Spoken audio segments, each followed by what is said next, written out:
Great. So for those of us that are new to your film, could you give a short encapsulation about what your film is about?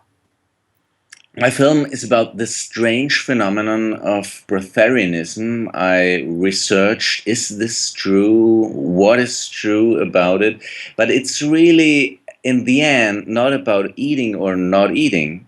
It's really about understanding that we are more than these meat machines modern biology explains us that we are. It's about questioning the materialistic worldview. It's which is saying us that soul and mind are just like an epiphenomenon of our biology in the head. Is just an epiphenomenon of our brain activity, and actually, living bodies are a miracle. And it's about understanding that we are all living on light. That's the point. And yeah, that's more or less what's my film about. But it's really thrilling, and it was thrilling for me to do this journey and to meet all these people who are more or less free of living from physical food. What got you interested? What was the first seed that ignited this big project? Uh, I saw in the 90s a documentary about the Swiss national saint, Nicholas of Flue. He lived in the 15th century, and it was said that he didn't eat and drink for the last 19 years of his life. And by then I thought, okay, this is a Catholic myth and just a fairy tale from a few hundred years ago. And I didn't care about that too much. But in the meantime, I read books of Rupert Sheldrake and got interested in transpersonal psychology and yoga and meditation. And in the year 2000, I met a meditation teacher. I learned a special meditation technique with him, and afterwards I heard from other people that he does not eat. And I thought, Mm. what? And so I asked him, and is this true? And then he told me that he did fasting but many decades, and last year, that was in the year 1999 or actually 98, he did this breatharian process I have never heard about, and that he had not eaten by then. This was in spring 2000. He had not eaten for more than a year, just drinking water. And Mm. that's wow. It sounded credible to me. But on the other hand, I thought, if this is true, why isn't this a world sensation? Why aren't there dozens of universities doing research on this and headlines in the newspaper and all that stuff? And by then, I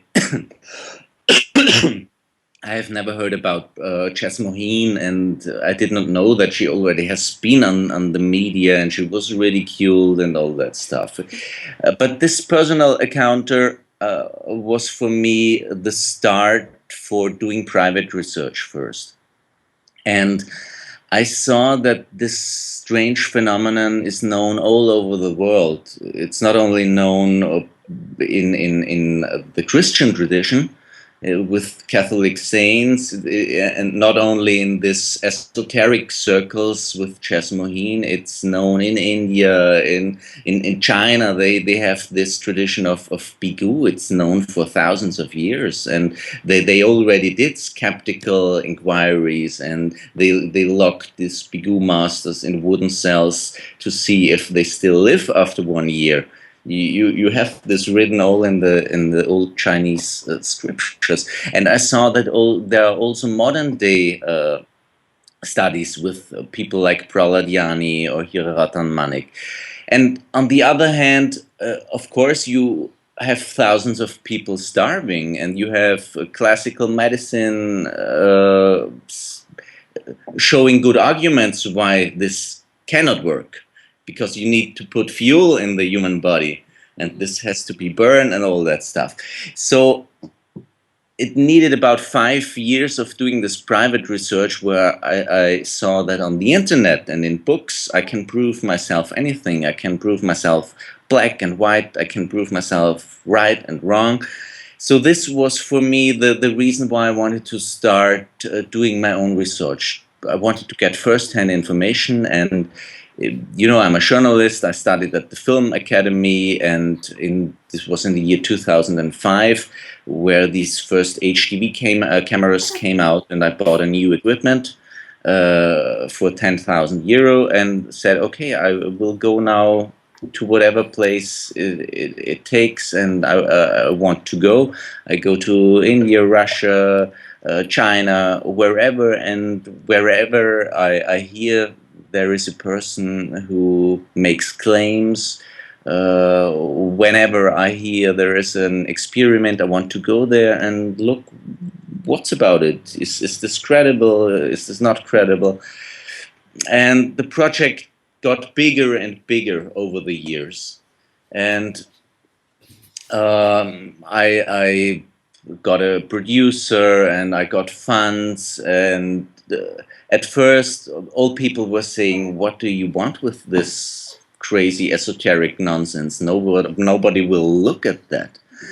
And finally in 2010 it was came to Austrian cinemas, and it was a surprise success. You know, we had in Austria alone more than 100,000 ticket admissions, what is more than most Hollywood movies. And when it was broadcasted prime time in Austrian television, we had more viewers than Harry Potter and Ocean's 12 and Due Date. And of course, this also brought a big media controversy, because I got great reviews, and people were really enthusiastic about the film. But on the other, this was the other side. There were people saying, "Oh, this guy wants to make people starve, and he makes fun of you, and this is all big manipulation, and this is all wrong."